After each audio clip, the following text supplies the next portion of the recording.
Привет! В этом уроке давайте заменим эту валидацию на валидацию с помощью ZOT. Для этого нам понадобится установить сам ZOT в проект WebApp. Мы уже до этого его устанавливали, но устанавливали его в backend.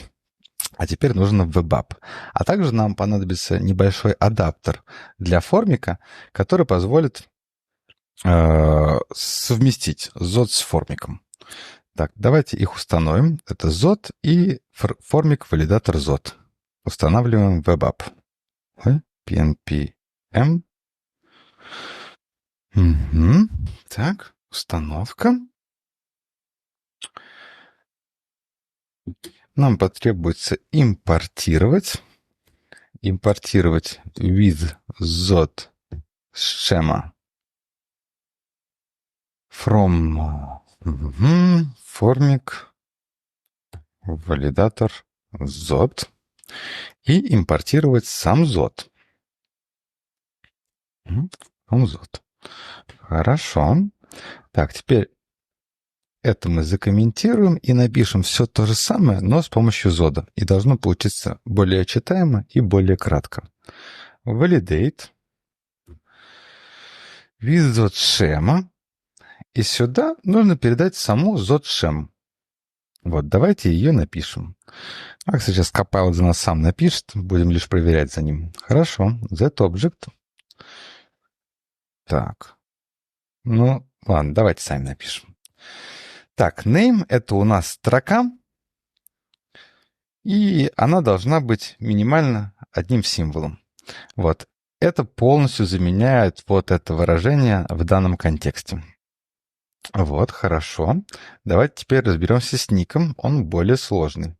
Да, также это выглядит, что это строка минимум с одним символом, но также нам нужна еще проверка на регулярные выражения. Поэтому мы просто дописываем regex. Да, что-то он сегодня не разбирается, это Copilot. Вот этот regex. А также через запятую мы можем указать сообщение, которое мы хотим вывести в случае, если будет нарушено это правило. Так, ник описали. Теперь давайте description. Ну, description у нас правило простое, а у текста посложнее.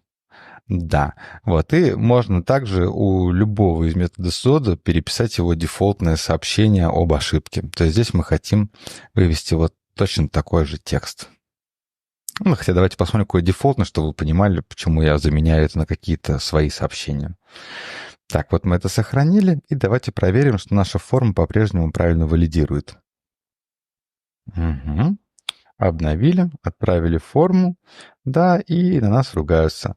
Видите, здесь string must contain at least one character, у ника правильное сообщение, а вот здесь, ну, вот мне не очень нравится string must contain at least 100 characters, вот, и я предлагаю заменить на что-то свое.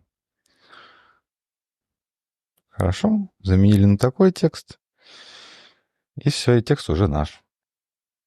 Все, у ZOD есть куча методов для валидации и типизации данных. Их можно посмотреть в документации, но тоже закапываться в нее не стоит. Просто описывайте свои структуры данных, и однажды, когда вы поймете, что вам нужна вот такая вот валидация, вы просто найдете необходимую в документации и примените ее.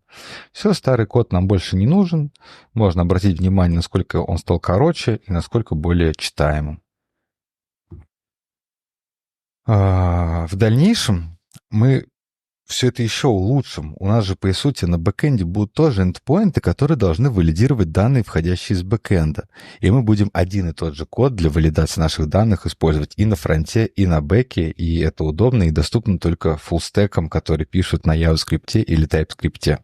Вот. Будем пользоваться нашей силой. Что ж, поздравляю всех с улучшением валидации. И поехали дальше.